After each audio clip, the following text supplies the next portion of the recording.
Well, good morning and welcome once more to Elevenses. I'm not quite sure what happened to the lead-in video this morning. It seemed to vanish for some unknown reason. It was all set up, ready to run, and then it didn't show. So anyway, you're here and I'm here, and it's show number 189. It's Wednesday, the 17th of November, and it is at the moment a beautiful sunny day here in London. Let's hope it stays that way.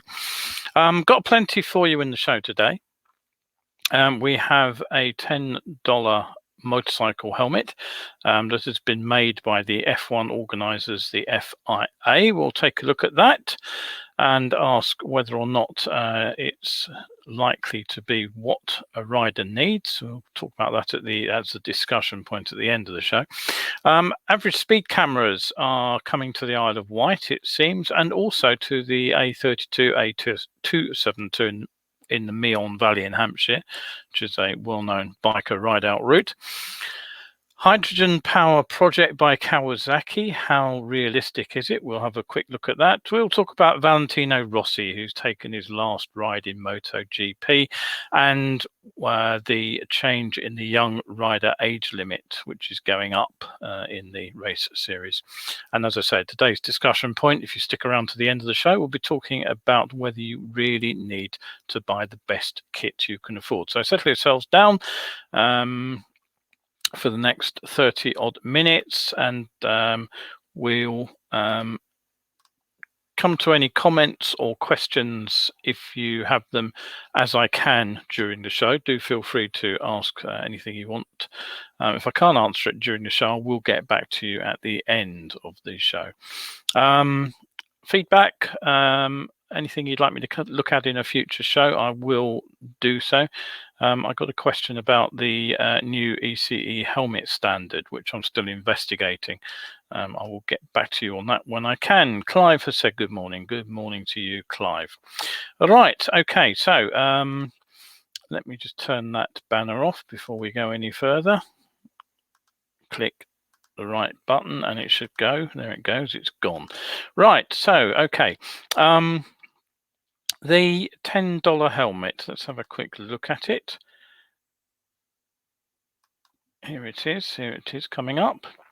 What's it all about?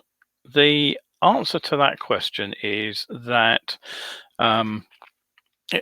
it's kind of it's from the FIA's Safe and Affordable Helmet Program, which is a new initiative from the Fédération Internationale de l'Automobile, which is the 100-year-old body that was set up to represent the interests of motoring organisations and motor car users. Now, probably know the FIA best today as the governing body of Formula One. It was rather ironic, this story, basically, because I started the week by putting up a post suggesting that a message from the Ride Better campaign from Two Wheels London, which said buy the best you can afford, might not be the greatest advice ever to give to cash-strapped young riders. So when the FIA came up with this new $10 helmet, I thought that was serendipity. So where's it all started then? Well, basically, because the FIA, as I said, are the governing body of F1, the launch was earlier this month, just ahead of the Formula One Mexican Grand Prix. And the program has basically started with a distribution of these UN standard certificated helmets in Mexico City.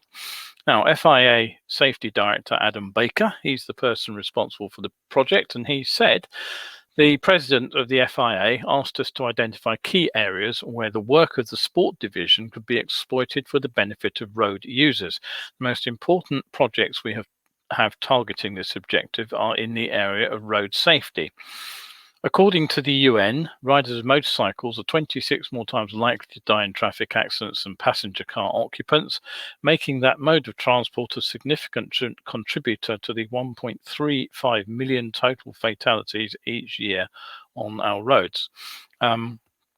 Now, you may be wondering why the organisers of F1 are involved with motorcycles, but if you remember, their original mandate was to deal with anybody who was motoring, and then it's a bit more obvious why they're interested. And of course, all sport organisations tend to look at grassroots projects like this because it gives them a sort of a mandate to operate, really, I suppose. Okay, so they then decided that if they could target motorcyclists, then getting riders to wear safe helmets in countries where there is less than a sort of 100% adoption rate of helmets, and even when they do wear them, they may not be ideally good helmets. That would be a good way forward. Helmets are important because the research on this is absolutely clear.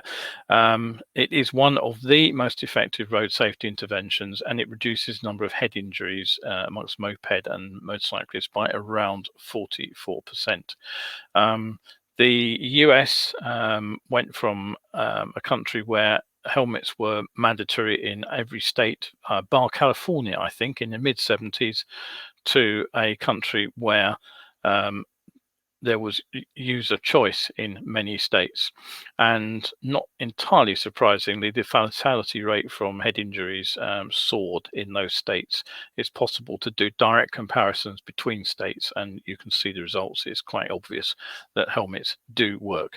So the design concept was actually twofold. It was firstly to create the lowest priced helmets in the market that could meet the UN's ECE 2205 safety standard, but also to ensure that they're comfortable in hot and humid climates. And that's a key point, because one of the reasons for rejecting helmets is that they are not comfortable when it's very hot. Now, if you have a quick look at those helmets, you can actually see that there are vents in the helmet, which should help to flow quite a lot of air through them and make them much more comfortable to wear. And you'll see another big area of venting on top of the head. So in some ways, they're more like cycle helmets than they are conventional motorcycle helmets. So they do actually represent quite a radical redesign of what we think of as a standard helmet. Now, I didn't just knock this up in a backyard. They actually work with a Spanish helmet manufacturer called NZI. And their safety engineers at the FIA actually worked on refining the design, and this is what they came up with. It's an affordable helmet, it passes UN safety tests, and it is independently certified as passing those tests as well. So that was achieved at the end of last year, and they have now produced 3,000 of these helmets, which are being distributed for what they call field testing. Now, the ECE 2205 standard is due to be phased out by the end of 2024, but the aim here is to start creating a sustainable and lasting demand for helmets in Mexico. Motorcyclists out there currently represent 1 in 4 of all road fatalities. The Keep Fighting Foundation, which is the one created by Michael Schumacher's family, they have donated 2,600 helmets to Mexico. And Uber Eats have also signed up to the partnership with the FIA. They've made a $50,000 US grant to the scheme. And they will go on, they say, to offer thousands of certified helmets at a discounted price to their delivery partners, first in Mexico, but then they intend to expand the scheme across other countries where their riders are using helmets of poor quality and also skipping using them. Now, earlier this year, Uber Eats did actually announce a helmet detection feature. Apparently the delivery person has to sort of sign in through an app by taking a photograph of themselves wearing a helmet before they can start delivering. Of course, I guess there's nothing to stop them taking the helmet off as soon as they've done that, but hey ho. So the question is really, would you put your head in a $10 helmet? So I'll be coming back to that point at the end of the show. All right, okay, speed cameras. always a contentious issue. They're set to be brought to the Isle of Wight by the local council to tackle concerns over fast cars and motorbikes. So the Conservative Party, who controls the island, basically is proposing to spend £300,000 on introducing 2 sets of mobile average speed cameras to carry out more enforcement. Now that's quite interesting because I don't know of any mobile average speed cameras anywhere else in the UK right at this moment. So if you do know of any that are in use, as opposed to just simple fixed mobile cameras or fixed average speed cameras, I will be interested to hear. So the one of the things that set this off, not entirely predictably, really, it's the announcement of the Isle of Wight road races and the diamond races, which preceded that, have raised a lot of concerns that motorcyclists will be flocking to the island and running around the circuit, even if the races never happen. Now, apparently, at the start of last year, the few remaining speed cameras on the island were actually physically removed, although the cameras had been missing inside for some considerable time. The yellow box was just left as a deterrent. Apparently, according to the Isle of Wight's road traffic management team, there's only one speed camera van on the island.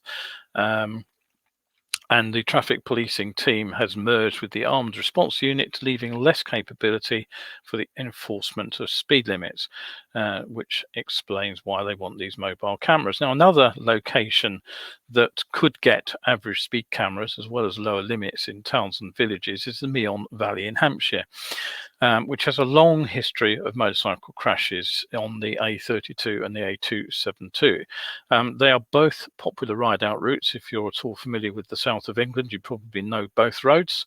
And unfortunately, as with any popular motorcycling area, it also attracts some of the less responsible motorcyclists. So at a recent meeting between the police and the crime commissioner the police and crime commissioner with Hampshire County Council, there are stories that the police are developing proposals, as it's put, for limited sections of average speed cameras on both roads. Now, the County Council have signalled a willingness to work with the police to implement this scheme, and they are looking at how they could put up signs to be used in tandem with the cameras to encourage safe riding. Now, unfortunately, this won't be enough for some people. At least one local councillor has been very vocal in calling for the police to commit the resources necessary to deter the antisocial minority. In other words, it sounds very much like a not in my backyard obsession. And one of the things that he's been calling for is for the councils to install acoustic cameras to detect noisy motorcycles. And that brings me back to the sort of recent concern about anti-tampering laws. Now, many motorcyclists are dead set against them, but last week I was personally taking advantage of some warm sun to sit in the garden with a cuppa for a few minutes between stints here at the PC. And I spent 20 minutes, I actually timed it, listening to some numbnut bouncing his 4-cylinder bike off the rev limiter. And this wasn't just once or twice, but it was continual for 20 minutes. Now, what that was all about, I have absolutely no idea. I'm quite surprised the bike didn't blow up, actually. But what was quite obvious was that the motorcycle was fitted with an illegal race can.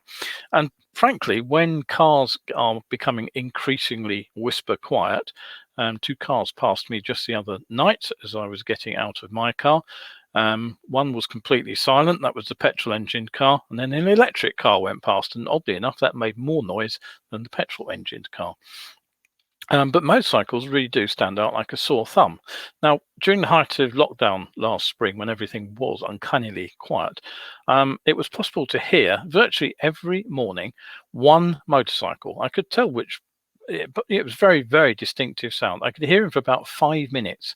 He came round the North Circular Road. He came off at Brent Cross, He came down the A5. I could count the red lights he encountered as he went down the A5 till he went out of earshot by the number of times he redlined it away in first gear. Now, the thing is, that kind of racket isn't just characterful, it's actually painful to ride with. I swapped off the race can on my GSXR 750 for a road legal can almost immediately after I bought the bike. The dealer was supposed to have done the job fitting the OE can, but they allegedly couldn't find it.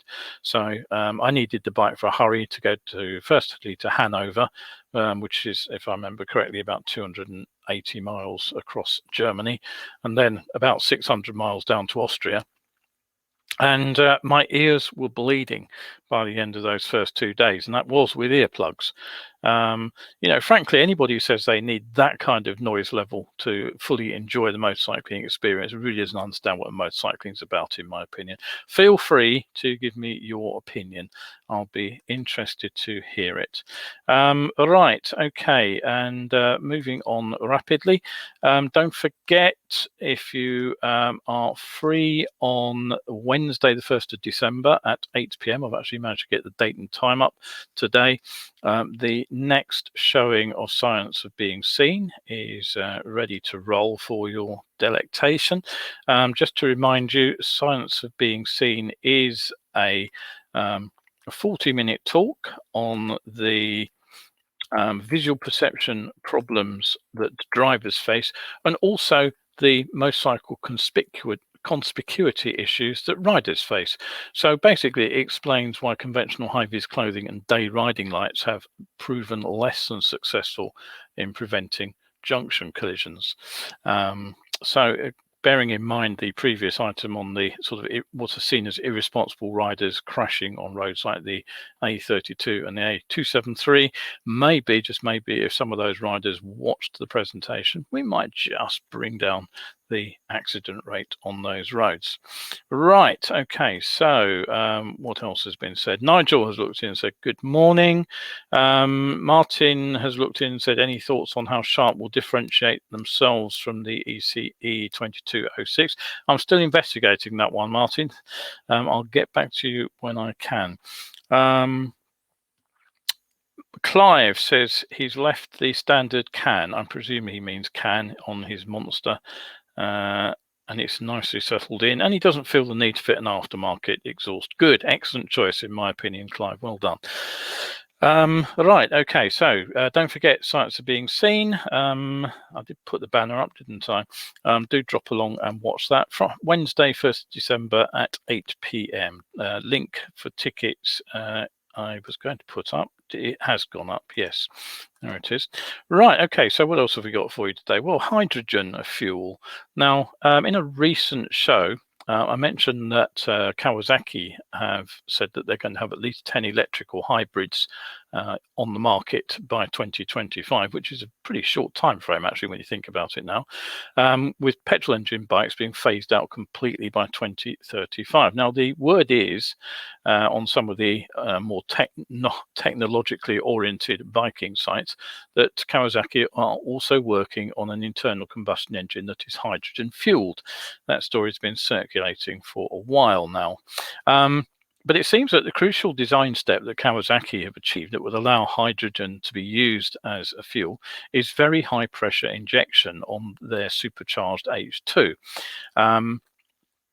Now, it seems that the injection of hydrogen has to go in at the top of the compression stroke, which is why you need that very high pressure in the injector system.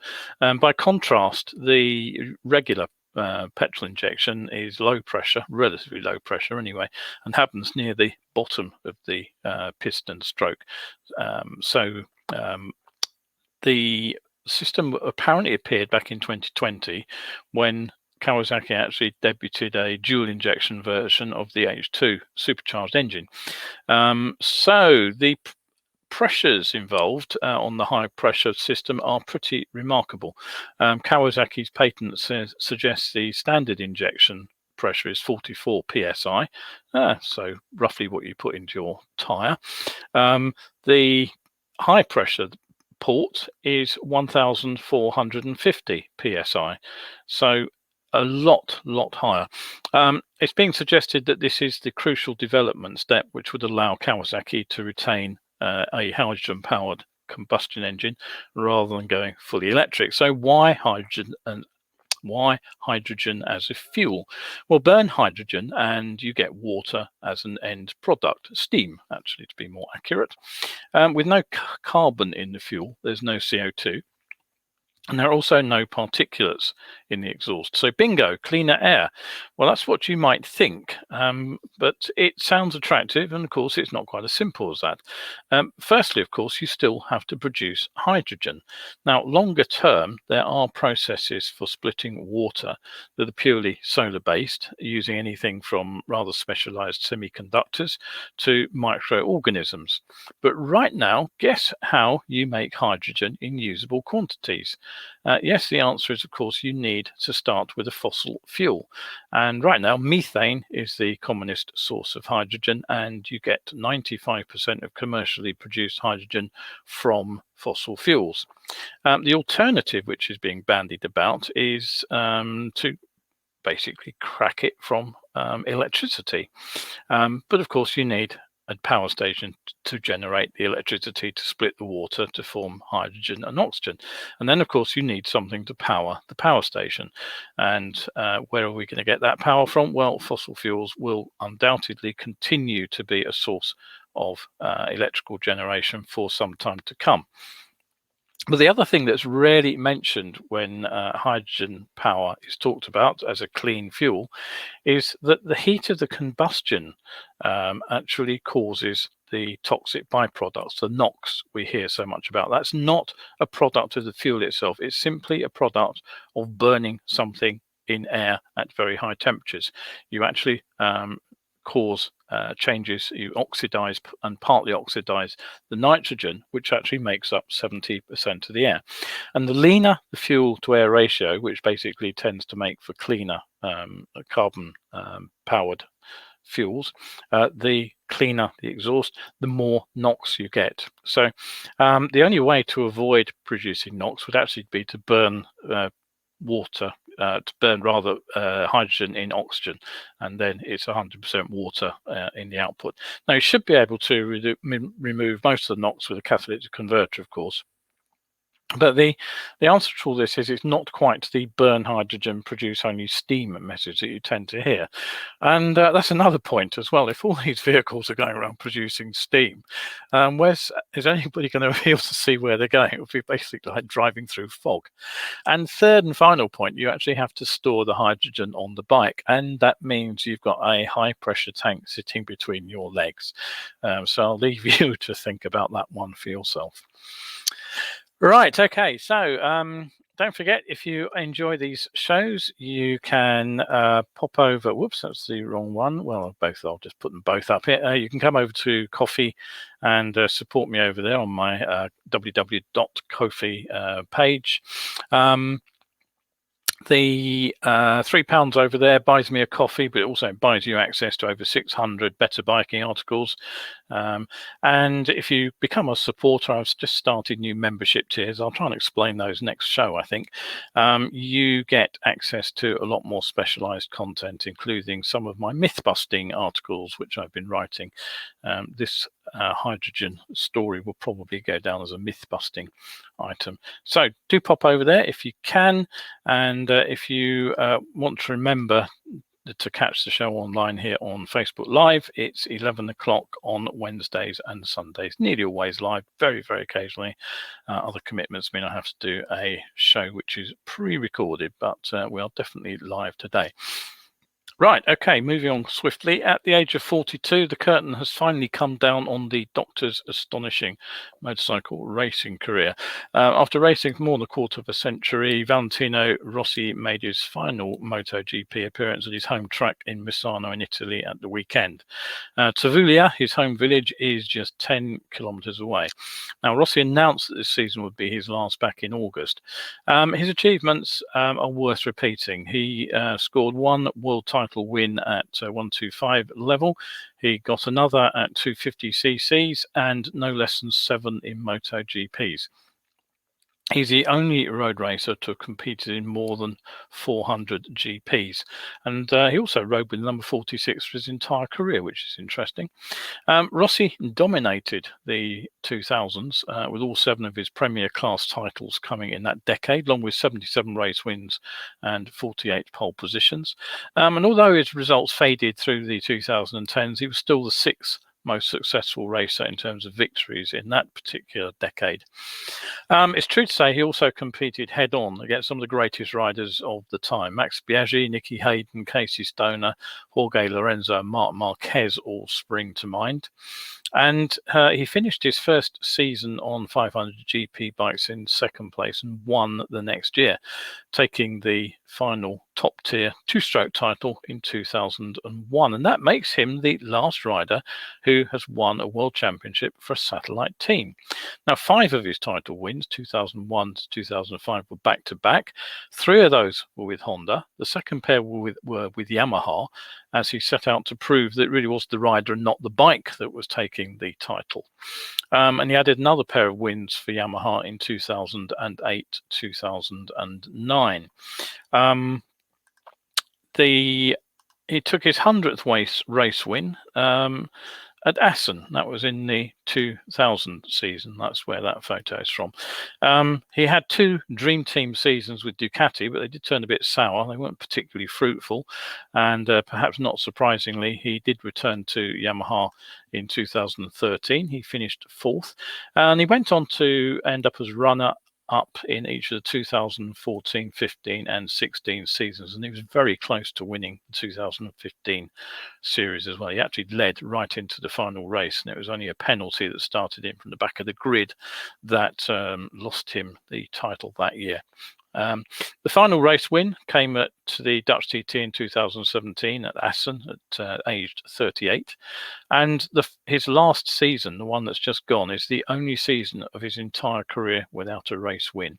So he actually finishes MotoGP with the following stats. Starts 372, wins 89, podiums 199, poles 55, fastest lap 76, and 5,415 points. I think that podium to starts ratio is just astonishing. It means he's finished on the podium in over half his starts. He was the son of former GP racer Graziano Rossi, and Valentino learned to ride at a very young age before moving to racing karts as a 5-year-old. He went on to race both karts and mini motos over the next few years.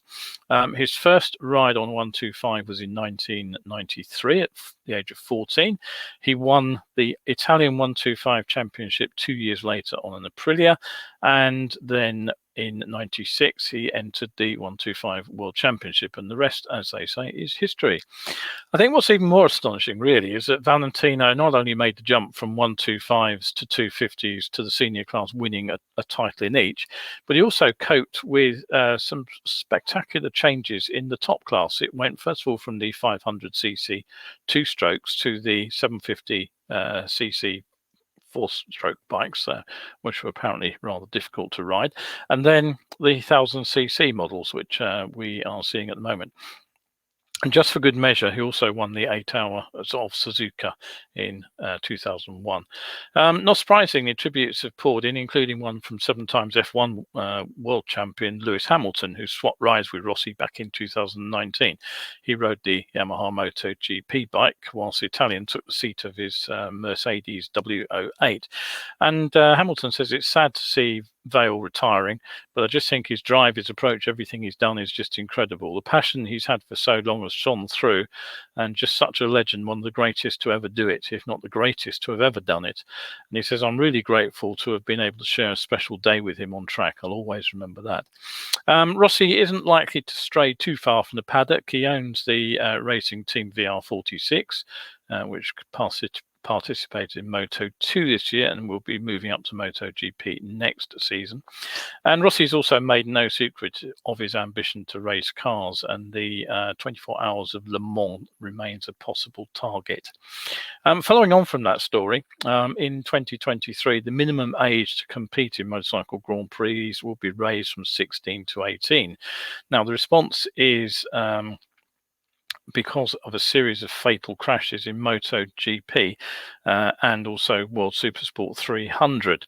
And the idea is, according to the press release, to reduce the rising frequency of aggressive riding. The bulk of the incidents have involved riders aged 16 or under, and they're both series which see frequent slipstreaming, so riders very, very close together. So under the change, what will happen is only riders who were under 18 and already competing in 2022 will be able to compete from 2023. Although the champions of the FIM Moto3 Junior World Championship and the Red Bull Rookie Series will be given special dispensation to enter Moto3 at age 17. Now, essentially, it's a reversal policy that's seen younger and younger riders arriving at the top level. But there's a very interesting column by Matt Oxley. And as he points out, these are riders who are still effectively children competing in these lower ranked championships. If you want to go and read Oxley's words, head over to the link I'm just putting up. Some people probably won't agree with them, and there's certainly room for discussion there. Right.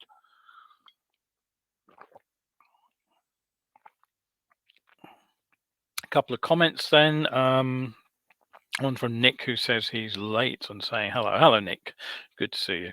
Hope you can backtrack through the rest of the show. Right. Okay. So from Valentino on to the discussion point about the $10 helmet. I doubt Valentino in the photo I showed you a moment ago was wearing a $10 helmet. But this all sparked off because this poster popped up. You can read it for yourself. Protect yourself and buy the best gear you can afford. Now, as I said, that was the Ride Better campaign from Greater London. And the poster resurfaced a week or so ago on the Safe Roads Greater Manchester Twitter account. And I took one look at it and thought, well, is it really true? So I actually, needless to say, got involved in writing something about it. And I said, basically, what we actually need is the kit that will do the job in the riding environment we're in. What I'd wear on a track day at Brands Hatch isn't what I'd wear commuting into central London in the rush hour. And what I'd wear in the one of the UK's rare heat waves or on a trip to the Mediterranean certainly isn't what to be wearing in January in the rain and cold. Now, when it comes to helmets, here in the UK, they all have to pass either the British standard or the ECE testing procedure, because the UN's ECE testing procedure is a worldwide one. Virtual helmets these days, I think, are submitted to the ECE test. Now, the ECE tests do set a challenging minimum. And arguably, if you buy a legal helmet here in the UK, there's not going to be a world of difference between the protection offered by the most expensive helmet passing that test and the most wallet friendly. And basically, if you want to see proof of that, I know a lot of people doubt it, head over to the Sharp website and go through the test results, comparing some of the least expensive and least known brands with some of the premium models, and you might be surprised at the results that Sharp see. Now, there's been some pushback against Sharp with claims that the cheaper helmets are only reinforced in the test areas deliberately to pass the test. But there are counterclaims from work done in the US that some of the top helmets are actually too solid because the Snell certification that they have in the US actually requires that the helmet resists penetration by a sort of a pointy object. And to achieve this penetration resistance, they actually end up transmitting more impact through to the polystyrene liner and ultimately to the wearer's head. Somebody made this point on a bike forum the other day, saying that they've got two helmets, a plastic HJC and a carbon fiber Shoei, and they said you can feel that the HJC is not as good because it bends. You can basically flex the bottom in and out. Well, I would say that that's not necessarily true. That's certainly not a test I would use as a guarantee that the Shoei is a better quality helmet than the HJC. Anyway, whatever the truth of these claims, what is accurate to say is that in many of the cases where riders now die of head injuries, so long as the helmet stays on their head, which isn't always guaranteed, but where head injuries are recorded as the cause of death, The anecdotal evidence from paramedics and doctors is that the other injuries that the rider sustained in the collision, either to the chest or to internal organs, would also have been fatal. It just wouldn't have killed the rider quite so fast. So it's arguable, in my opinion, that helmets are probably about as good as they need to be. And so if anything does pass the ECE test, then when visor down put the headline up, would you trust this £10 motorcycle helmet from the FIA? My response to that was yes, probably. So, right, that's it for today. I'll just wind down with a couple of reminders. Don't forget, I am still running on-road courses in November on nice days from now on. Over the winter itself, I'll probably be running courses only locally in London to take advantage of the microclimate, which probably keeps the road so a bit dry, a bit warmer, and hopefully free of salt as well. Sights being seen Wednesday, 1st December. Don't forget that. Pass that info on to anybody you know who rides a motorcycle. And after that, the next webcast in January will look at filtering, which oddly enough, Visor Down also have just posted a article on. I wonder if they're stealing my thunder. Well, that's it for another show. Thank you very much for looking in. If you are out and about on the bike today, enjoy the nice weather while it lasts. It's still a lovely sunny morning here. Take it easy and stay shiny side up out there. So this is Ken Williams and ELEVENSES saying thanks for looking and see you on Sunday.